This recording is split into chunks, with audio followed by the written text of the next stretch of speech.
Fala galera, meu nome é Alan, sou consagrado na Comunidade Aliança, na Comunidade Shalom, sou celibatário pelo Reino dos Céus e estaremos hoje falando um tema bem interessante, né?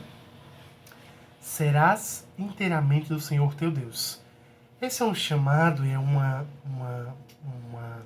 convite de Deus para nós sermos inteiros dele. Vocês sabem, né? Devem ter ouvido falar aí nas pregações anteriores que Deus tem um amor ciumento por nós, né? Um amor pessoal, um amor muito forte, que não quer que nós nos dividamos com nada, só inteiramente para Ele, né? Então, para a gente poder começar um pouco e contextualizar, é importante que a gente entenda que Deus nos ama de forma inteira, de forma integral, sem reservas. Deus se dá inteiramente a nós por amor e nos chama, nos convida a amar a Deus sobre todas as coisas. É o primeiro mandamento, né? Amar a Deus sobre tudo. Amar mais a Deus do que a tudo. Amar mais a Deus do que qualquer outra coisa. Ser inteiramente dele, né?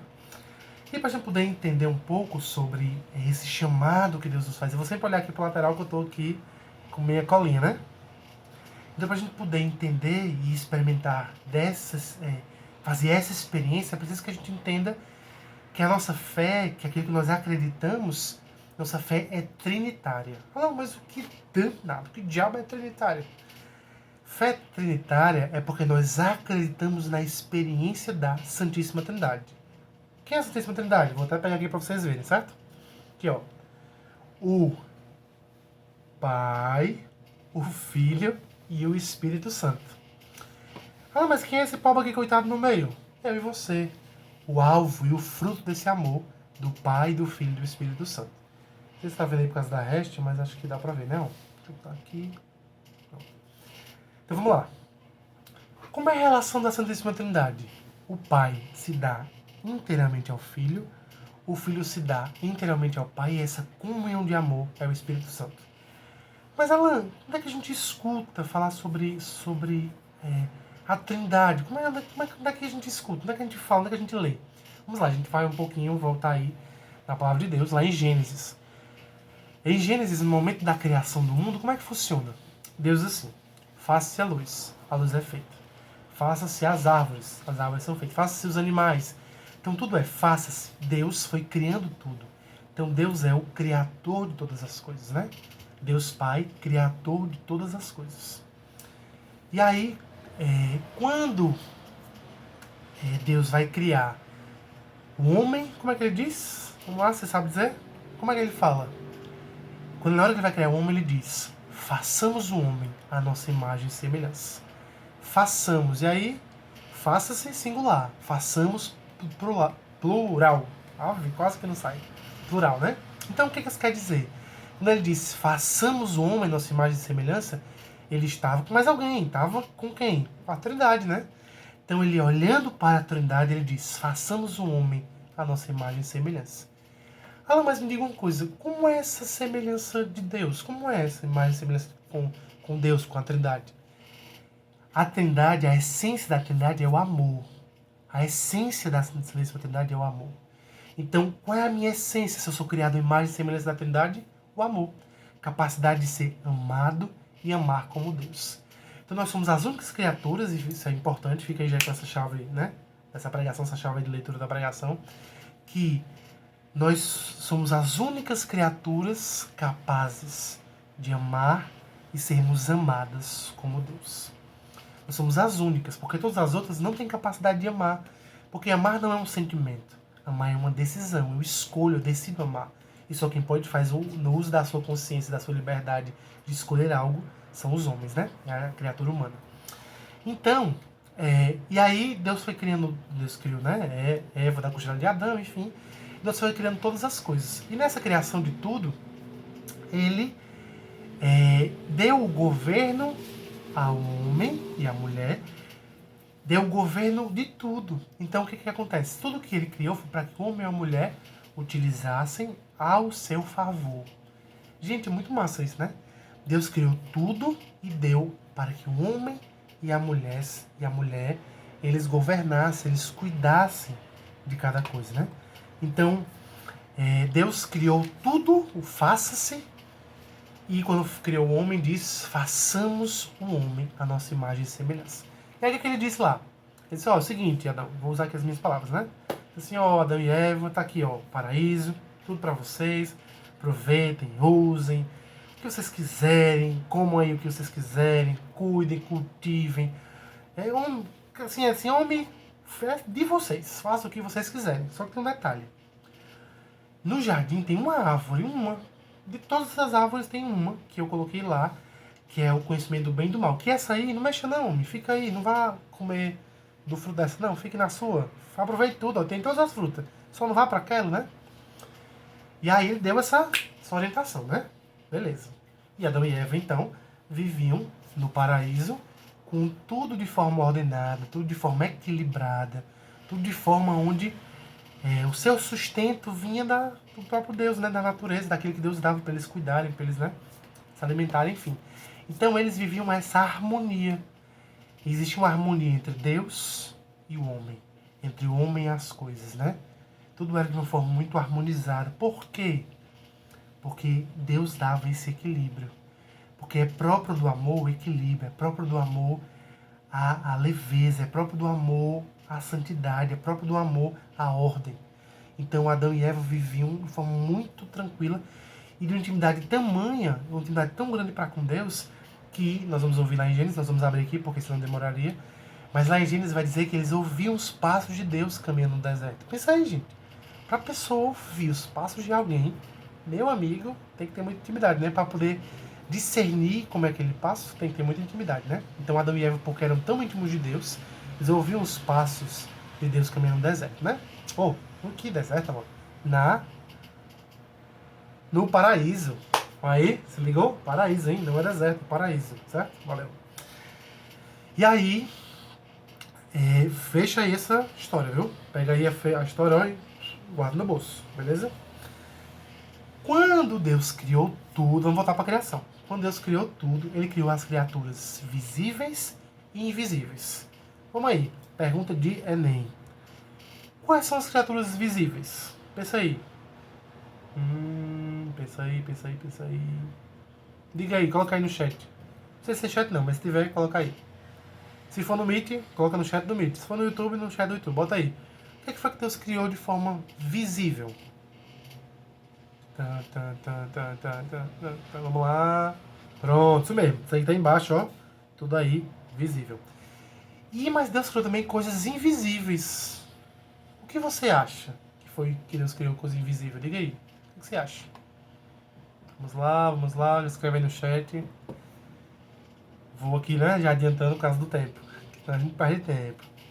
Deus criou os anjos. O que é os anjos? São criaturas que servem a Deus e servem ao homem. São criaturas dotadas de algumas ciências que os homens não têm, mas não foram criadas com a essência do amor. Então são criaturas que foram criadas, e aí em outro momento vocês vão ouvir mais sobre os anjos.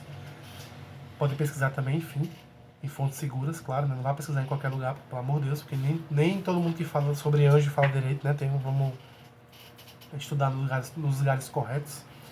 E aí, os anjos são criaturas que servem a Deus e servem aos homens. Então, se a gente for falar um pouco dos anjos, né? Tem várias hierarquias. Tem as hierarquias mais altas, as mais baixas. As mais altas são próximas mais a Deus, as mais baixas são mais distantes, né? Mas todos se relacionam com Deus, todos servem a Deus e ao homem, né? E aí, de todos os anjos, né? Existiam vários nomes, várias hierarquias, né? A gente conhece alguns. A gente conhece Rafael, Gabriel, Miguel. E tem um deles, né, que a gente precisa falar um pouco hoje deles, que é Lúcifer. Meu Deus, Lúcifer, Pois é, Lúcifer, que o próprio nome diz, anjo de luz. Então Lúcifer era um anjo que servia a Deus, como todos os outros. E ele, vamos dizer, né, no dia de hoje, ele era o responsável pela música, pela arte, pelo belo do céu, né? Então ele era um anjo da hierarquia mais próxima a Deus. Porém, ele por ser mais próximo a Deus, por ter ciência de algumas coisas, né? Por ser, vamos dizer que um dos anjos mais elevados, ele começou a gente, só se achar, né? Vamos aqui pro nosso português mesmo, pro nosso nordestinês, começou a se achar que era muita coisa, a onda da Coca-Cola do deserto, o buraquinho central do biscoito creme crack, Achava que era a bala que matou John Kennedy. Não sei se você ouviu essa expressão, mas essas expressões bem legais. E aí, ele começou a se encher de orgulho, de vaidade, de soberba.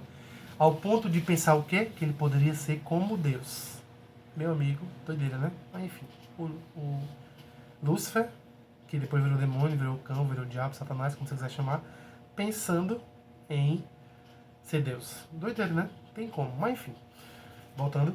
Então ele, querendo ser como Deus, ele corrompe um terço dos anjos do céu.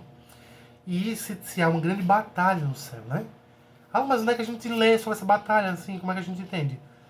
Lá em Apocalipse e nos documentos da igreja, né? No estudo sobre a escatologia, né? Céu, inferno, purgatório, um estudo sobre a dimensão espiritual, a dimensão da igreja na dimensão do céu, inferno e purgatório, né? Que é a escatologia, que é o que estuda esses fatos, né?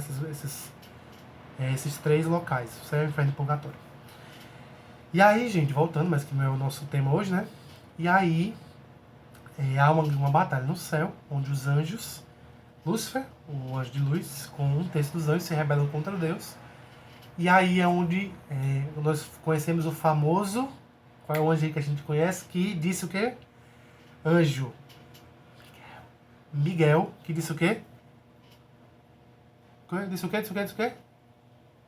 Quem como Deus? Ninguém como Deus. Então São Miguel Arcanjo, ele dá esse grande brado. Ninguém como Deus, ninguém como Deus. E aí São Miguel Arcanjo, há uma batalha no céu, ele comanda uma batalha no céu. E aí o demônio é vencido, né, junto com esse terço dos anjos. E eles são banidos do céu e vêm para a terra, né? Enfim, fechou aí essa segunda historinha, né? Voltando lá para Adão e Eva, o paraíso, aquela árvore no meio que não podia comer tudo, mesmo aquela árvore, aquele negócio todo. Então, Adão e Eva viviam sua vida normal, né? Muita harmonia, muito amor, só love, o amor do mundo dos dois, com a natureza e tudo mais, aquele negócio todo. E o que acontece? E aí, tem um outro momento de Gênesis, né? Aparece para eles uma serpente.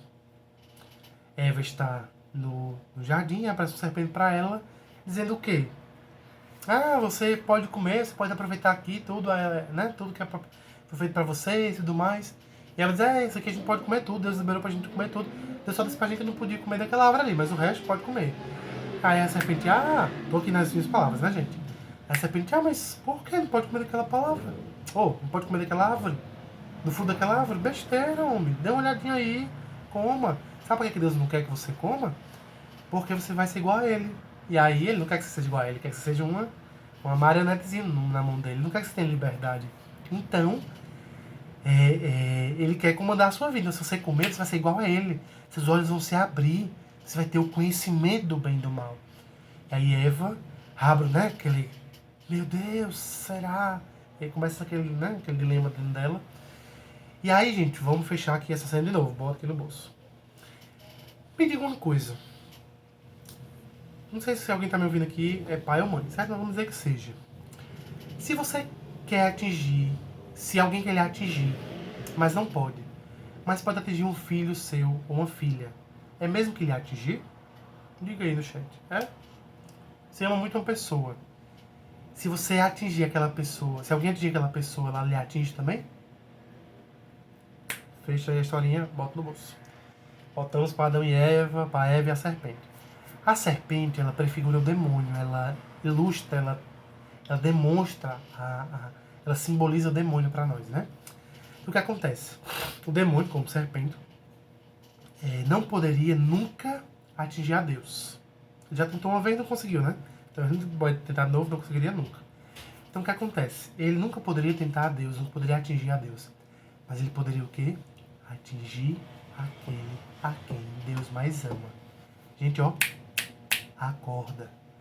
O mal nunca vai ter força contra Deus. O mal que é o demônio. Mas ele vai sempre tentar aquele a quem mais Deus ama. E quem mais Deus ama? Você. Por isso, o demônio ele lhe tenta. Por isso o demônio ele tenta fazer com que você não seja inteiro dele. Por isso que o demônio faz isso, que o teu coração se divida. Porque o desejo dele não é que você seja inteiro de Deus, mas que você seja inteiro de nada. Para que você não seja inteiro, para que você seja fragmentado. Porque fragmentado você não é inteiro de nada, nem de ninguém. Como ele quisesse que você fosse inteiro de todos, para que não fosse inteiro de ninguém. Entende? Uma ideazinha meio louca aí, uma frasinha meio louca, mas dá para entender. Então o demônio, né, na linguagem, né, da bíblica de Adão e Eva, de Gênesis, ele foi atingir a Eva porque sabia da fraqueza de Eva. Porque sabia que não podia agir com Deus, não podia ir contra Deus, mas podia ir contra Eva. E aí o que acontece? Então ele começa a despertar nela os sentidos. O olhar, pede para que ela olhe para a fruta, para que ela toque, ela come. Então tudo isso é o quê? Os sentidos. Por onde é que entram os pecados? Por onde é que nós mais erramos? Através dos sentidos. Visão, tato. Façamos esse paralelo.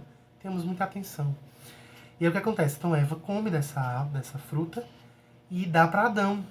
E aí os dois, como que na mesma hora percebem que estavam nus, porque naquela época, né, em Adão e Eva não tinha essa questão da erotização, não tinha essa dimensão existia a dimensão unitiva dos dois, a relação existia, mas era uma união.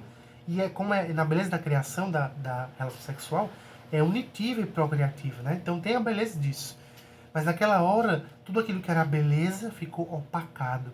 Opacado não, gente, perdão. Opaco. Opacado. Estou falando errado, né? Aqui.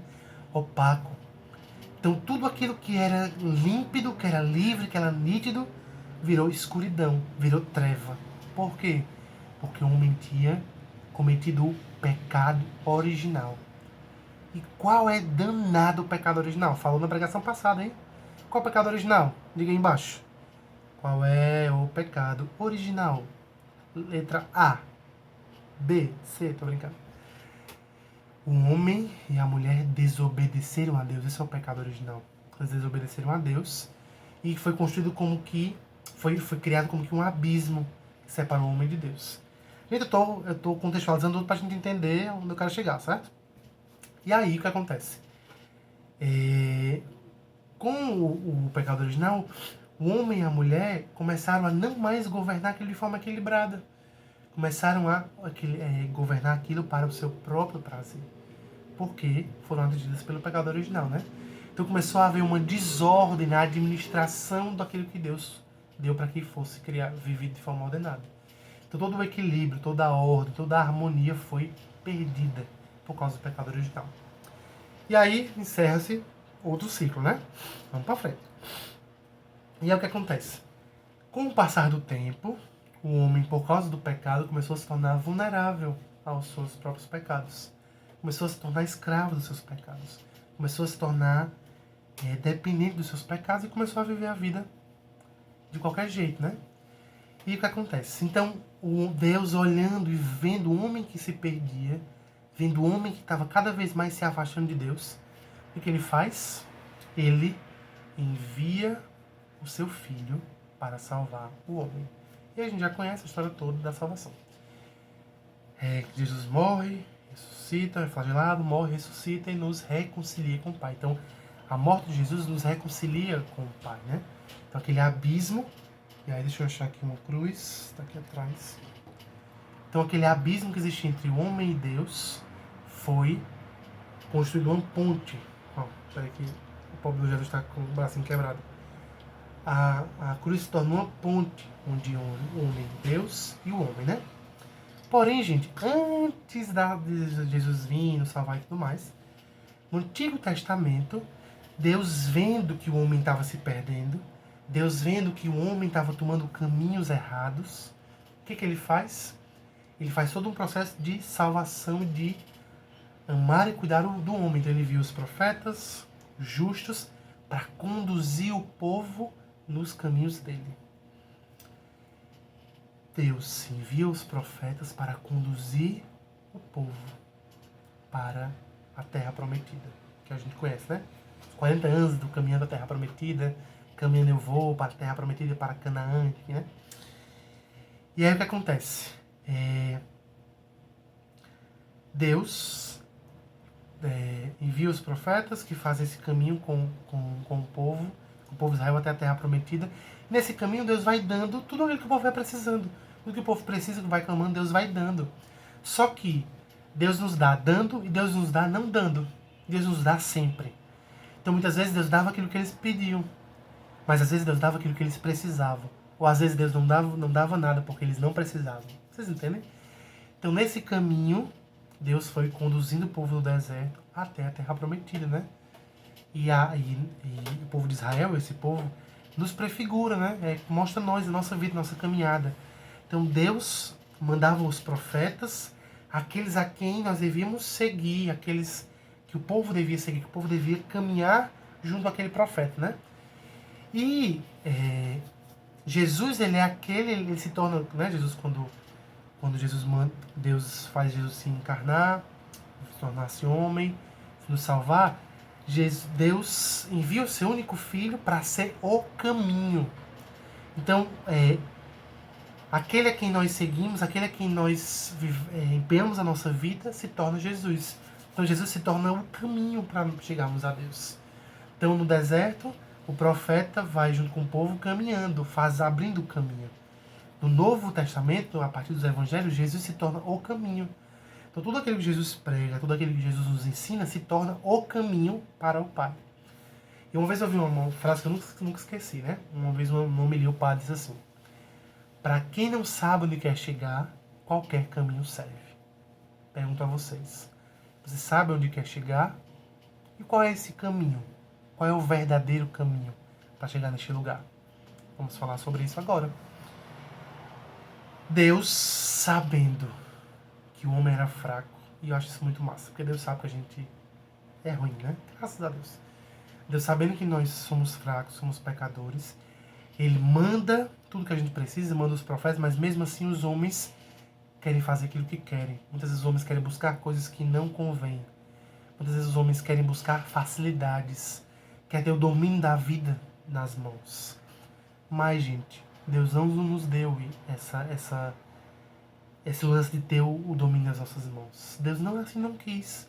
Ele quer guiar a nossa vida, né? Então o povo caminhando, Deus sabendo dos riscos que era o povo caminhar, Deus sabe dos riscos do risco que é para nós caminharmos, porque esse mundo de hoje aí, esse mundo de meu Deus está atravessado. Deus nos deu ao povo uma exortação, uma ordem. Deus nos dá hoje, para mim e para você, a mesma ordem que eu vou ler agora. Abra aí as oiças, certo? Abre aí os ouvidos, abre aí, ó. Limpa aí, passa o cotonete para prestar atenção. Olha o que Deus diz, certo? No Antigo Testamento, Deuteronômio 18, do 9 ao 12, certo? Quando entrares na terra que Yahvé teu Deus te dará, presta atenção no que eu estou dizendo, viu? Deus está dizendo quase isso. Presta atenção no que eu estou dizendo. Quando entrares na terra que Yahvé teu Deus te dará, não aprendas a imitar as abominações daquelas nações. Presta atenção, limpa os ouvidos, escuta, pelo amor de Deus. Que em teu meio não se encontre alguém que queime seu filho ou sua filha, nem que faça presságio, oráculo, adivinhação ou magia, ou que pratique encantamentos, que interrogue espíritos ou adivinhos, ou ainda que invoque os mortos. Pois quem... Parece um novo, abre aí, abre o ouvido, limpou, sim ou não? Sim. Pois quem pratica estas coisas é abominável a Yahvé. E é por causa dessas abominações que Yahvé, teu Deus, as desalojará em teu favor. O que isso quer dizer, Alan? Deus diz, cuidado com os falsos profetas. Cuidado com as falsas doutrinas. Cuidado com aquilo que quer facilitar a tua vida. Cuidado com aquilo que se apresenta muito fácil, muito bonito para você. Eu não aceito, eu não quero que você queime filho, filha, não faça presságio, adivinhação, magia, não pratique encantamento, não invoque espírito, adivinho, não invoque os mortos, pois isso é abominável. Para quem não sabe onde quer chegar, qualquer caminho serve. Gente, precisamos ter muito cuidado, porque muitas tidas como religiões, muitas ideologias querem facilitar muita coisa das nossas vidas. Querem apresentar coisas fáceis. Querem apresentar coisas rápidas. Tenhamos cuidado. Tenhamos muita atenção. E aí, Deus proíbe o homem de ter outros deuses. Porque serás inteiramente do Senhor teu Deus, não dos teus deuses. Porque você não consegue ser inteiro a muitos deuses, apenas a um. Porque se você serve a muitos deuses, você se divide. E quem se divide, se rompe, se quebra. Presta atenção, que isso é importantíssimo, certo? Então, gente, se apresenta muitas coisas a nós. Eu vou falar um pouquinho rápido sobre essas coisas que se apresentam hoje como coisas muito fáceis e muito prontas, né? Vamos lá. Superstição. O que é a superstição? É a prática desordenada da virtude da religião, atribuindo poderes mágicos a práticas e coisas. Gente, trevo de 4 folhas não tem poder. Uma planta, mandar na sua vida, não tem como. Chinela virada chama pra terra. Gente, a gravidade já chama pra terra, né? Não tem o que fazer. Passar por baixo de escada. Gato preto. Gente, isso é superstição. Se atribui poder a essas coisas. Quem é maior da tua vida? Quem é o teu Deus? Deus? Ou um gato? Ou uma escada? Ou uma chinela? Ou uma planta? Ou uma figa? Ou... Gente, pelo amor de Deus, né? Vamos usar a inteligência, né? A idolatria é divinizar aquilo que não é Deus. Os ídolos podem ser falsos deuses. Bens materiais, dinheiro, pessoas que amamos, pessoas famosas e até mesmo a gente mesmo. Idolatrarmos, venerarmos, cultuarmos, nós atribuirmos a nossa vida, aquilo ser um Deus da nossa vida. Muitas vezes pode ser bem material, um objeto, um celular, às vezes pode ser um ídolo, pode ser um Deus para nós. Dinheiro, pessoas que amamos, pessoas famosas. Não, porque eu sou muito fã de Justin Bieber, muito fã de Gisele Bündchen, não sei o quê. Pode, não tem problema ser fã não, gostar.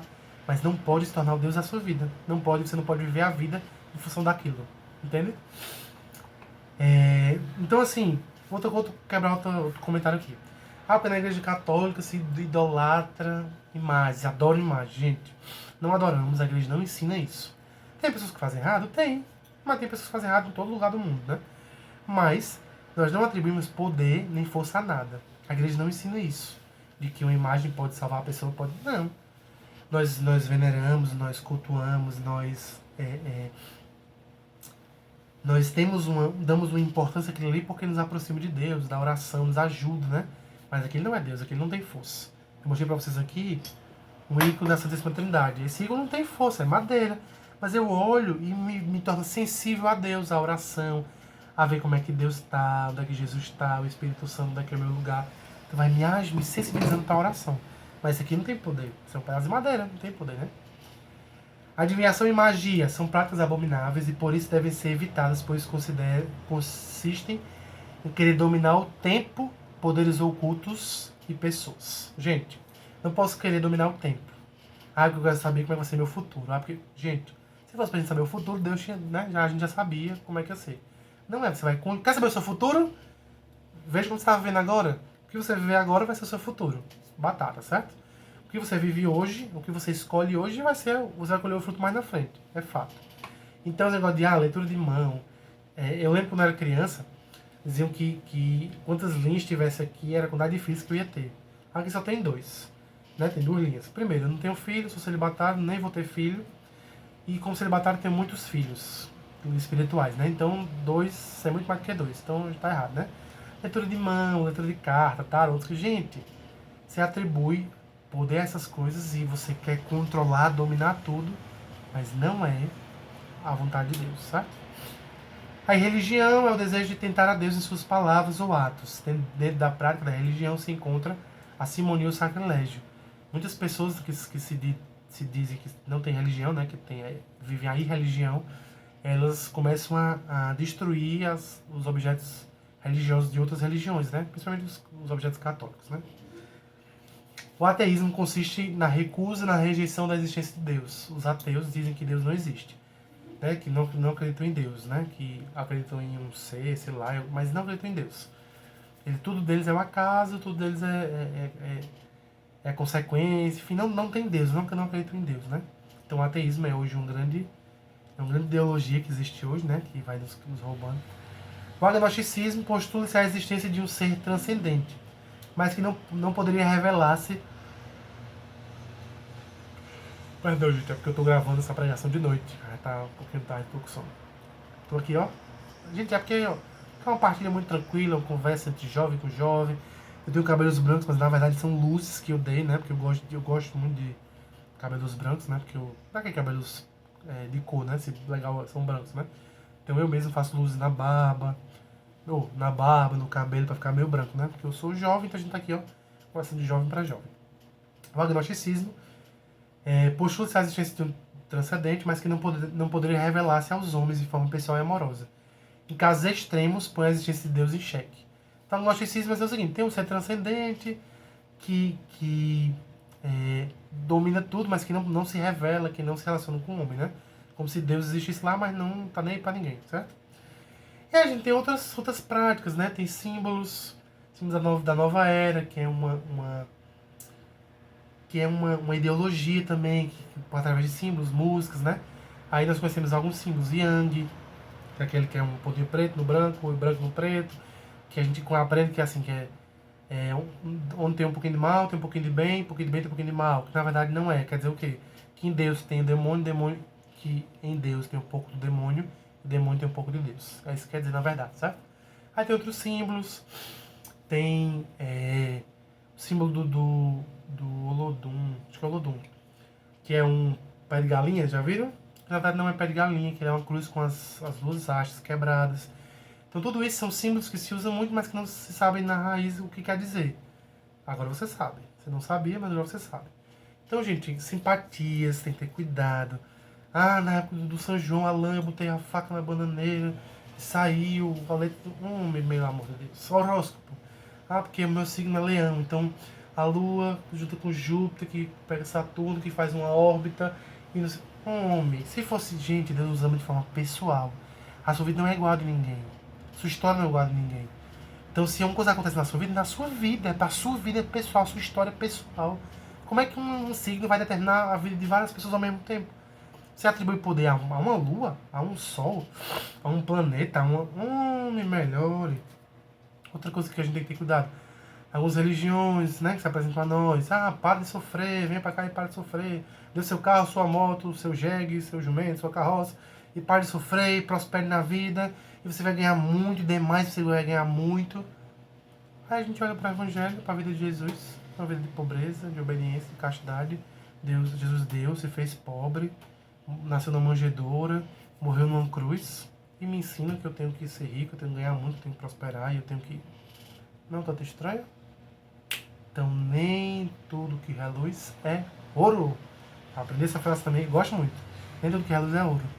Tenham cuidado, porque se paga um preço alto por essas coisas. Enfim, outras religiões, porque você vai aqui, vai tomar um passe espírita, você evoca um familiar da sua vida, um familiar seu, né? Que usa a mesma voz, que fala as mesmas coisas. Lembra que eu falei a vocês que os anjos eles têm algumas características diferentes dos homens, algumas ciências? Pois é, uma delas ele sabe o que nós fazemos, ele conhece o nosso convívio, que a gente fala, o que a gente faz. Então, para o demônio é muito fácil se passar por alguém da sua família. Falar, às vezes, as palavras, situações que você viveu. Então, e outra coisa, não existe também espírita católico, certo? Ou católico espírita. Porque o catolicismo, ele renega o principal princípio da fé católica, que é a morte de Jesus e a salvação dos nossos pecados. Que o espiritismo ensina que nós precisamos reencarnar 50 vezes para poder, né? Várias vezes, 50, usando só um exemplo. Várias vezes para poder o nosso karma ser limpo, né? Para a gente ficar limpo, para poder nosso espírito transcender. Então se a salvação é pelas minhas obras e eu preciso morrer várias vezes para me salvar, então Jesus, preciso morrer e reencarnar, então Jesus morreu na cruz de besta, né? Porque se Jesus me salvou, eu preciso mais, já estou salvo, preciso só viver à altura daquela salvação, preciso só corresponder à salvação. Mas já houve uma salvação. Então, se eu preciso morrer para poder me purificar, então Jesus morreu de besta, né? Então, de uma maneira bem grosseira, eu estou dizendo, né? Então, o Espiritismo, ele renega 40 verdades de fé do catolicismo. Então, não tem espírito católico, certo? Então, se você conhece alguém, se você não é. Ou você é espírita ou você é católico. Não Não se mistura. Água e óleo. Não se mistura. Pode ter coisas parecidas, que inventam aí que é parecido, mas não é totalmente diferente. Beleza? Tem algumas religiões que na verdade são falsas doutrinas, são seitas secretas. Que é assim, eu não sei nem se pode citar aqui, porque está gravando, enfim. Mas algumas sociedades secretas que as pessoas que participam não dizem o que acontece lá dentro, se falar morre, mas que se dizem que se cultuam a Deus, mas se cultuam outros deuses. Com o tempo vocês vão aprendendo quais são e vocês vão poder aprofundar mais, certo? Mas são muitas, e muitas delas também não acreditam em Jesus, não aceitam Jesus, não tem Jesus como Salvador. Mas tem apenas Jesus como um profeta, que foi um bom profeta, foi um espírito iluminado, que foi uma pessoa muito importante, mas que não nos salvou, né? E a gente pergunta a vocês uma coisa bem simples. Você sabe quem é o fundador da Igreja Católica? Pois é, Jesus Cristo. Então a nossa Igreja Católica é a única que não foi fundada por homens. Que não é fundada por uma pessoa que tá ali, tá na igreja, não gosta do que o cara fala, eu vou fundar minha igreja que pode fazer isso. Aí outro cara, não, eu vou fundar a minha que pode fazer isso. Não é assim. Uma igreja que um anjo desceu, falou com uma pessoa e mandou fundar uma igreja. Não. Nossa igreja é fundada por Jesus Cristo. E onde isso acontece até hoje, a sucessão apostólica. Que Jesus diz a Pedro: Pedro, tu és pedra. Sobre esta pedra edificarei a minha igreja. A igreja que não é templo, a igreja que não é só o templo. A igreja que somos nós somos pedras vivas dessa grande igreja. Que esse grande templo é construído de várias pedras vivas, que sou eu e você. Então, gente, a gente precisa ter muito cuidado e muita atenção a esses caminhos que se apresentam a nós, caminhos mais fáceis. Caminhos mais... Lembra da fruta? Qual é a fruta? Você já parou pra pensar? Poxa, qual é a fruta lá do paraíso? É uma... Diz aí no chat. Maçã? Como é que tem dizendo que é maçã? Pode ser uma pera, uma jabuticaba, um abacaxi, uma melancia, um limão. Não se sabe, né? Aí vamos voltar. Da mesma forma com que a serpente apresentou a fruta, né? O fruto, seja qual for. Como apetitoso, como bonito, como conhecimento do bem e do mal. Assim o demônio apresenta muitas doutrinas. Muitas coisas que a gente falou aqui nessa noite. Que vão se apresentando a nós como bonito, como belo, como encantador, como conhecer tudo, saber de tudo. E o preço que se paga. Gente, a minha família se construiu a partir de um terreiro de macumba. Os meus pais se conheceram no terreiro de macumba, noivaram no terreiro de macumba. A família do meu irmão, o meu irmão foi consagrado Salão de Fogo, esse negócio, passava para esse negócio tudinho. Eu também ia, não ia pro terreiro, mas eu ia para casa de pessoas que eram envolvidas com isso. Nós comemos coisas contaminadas, diversas coisas. Porque há uma contaminação. Se você teve contato com qualquer dessas coisas, há uma contaminação. E como é que você tira uma contaminação? Descontaminando. Tranquilo, você vai fazer, daqui a pouco vai ter uma ação de renúncia. Você vai renunciar, você vai se desfazer desses objetos que você talvez tenha, que você tenha guardado, que você tenha recebido. Porque tem gente que recebe e guarda algumas coisas que você, coisas que você comeu, enfim, né?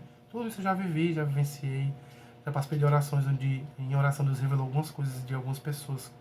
E naquela oração que estavam contaminadas, coisas da minha casa, né? Bem no início, né? Que eu conheci a Deus, tive minha experiência com Deus. Com muitas coisas também, objetos nossos aqui da minha casa que foram tirados, enfim. Porque tudo isso a gente se contamina. E a gente contamina e pode contaminar as gerações. Pode ser que coisas na sua vida sejam frutos de gerações passadas que fizeram coisas erradas. Na minha família, até hoje algumas coisas que eu vejo na minha vida são frutos de coisas passadas. Mas na minha vida houve um corte de maldição, porque eu me consagrei a Deus. Meu irmão também hoje é consagrado a Deus. A minha mãe hoje é católica, assim, né, bem praticante, vai às missas e tudo. Meu pai também, depois de muitos anos, que era muito envolvido com tudo isso, também se converteu, tá indo pra missa, fazendo texto. Enfim, e hoje na sua vida, Deus quer cortar essa maldição. Se houve, né, claro. E cortar na sua vida e na vida da sua família, por meio de você. Por quê? Porque Deus quer que você hoje seja o quê? Inteiramente dele. Ah, mas você não vai, mas e agora eu já fiz de tudo. Tudo que você falou eu já fiz. Não tem problema. Sempre é tempo de recomeçar. Hoje nesse dia, nessa hora, eu não sei que hora é aí, aqui são 10 e pouco, quase 11 horas da noite. Essa hora que é aí que você está me ouvindo, essa é a hora de você romper com tudo isso. Renunciar, fato. Renuncia, primeiro passo. Depois, vai passar com o padre, confessar. Padre, eu fiz isso. Ele vai te absolver. Ah, Alan, mas... Começa, né? Ah, Alan, mas o padre é um homem igual a nós. Sim, graças a Deus. Igual a nós, gente igual a nós. Então, ele sabe a nossa fraqueza como ninguém, né? Porque ele também é fraco, também é pecador. Ah, mas eu não. Mas como é que Jesus confiou? Aí, meu filho, Jesus confiou a ele, ao Padre, perdoar os pecados. Aí, infelizmente, a gente não pode fazer nada, porque Jesus fez isso, né? O que Jesus diz lá no Evangelho? A quem perdoares os pecados, se eles são perdoados. A quem os retiverdes, se eles são retidos. O Padre deu a absolvição, morreu seus pecados, acabou-se. Fica a pena, a marca daquele pecado, né? Que aí você vai fazer a penitência, vai ter toda a orientação, mas aquele pecado é apagado. Ah, mas eu não concordo com o padre, porque não sei o quê, porque eu confesso diretamente a Deus.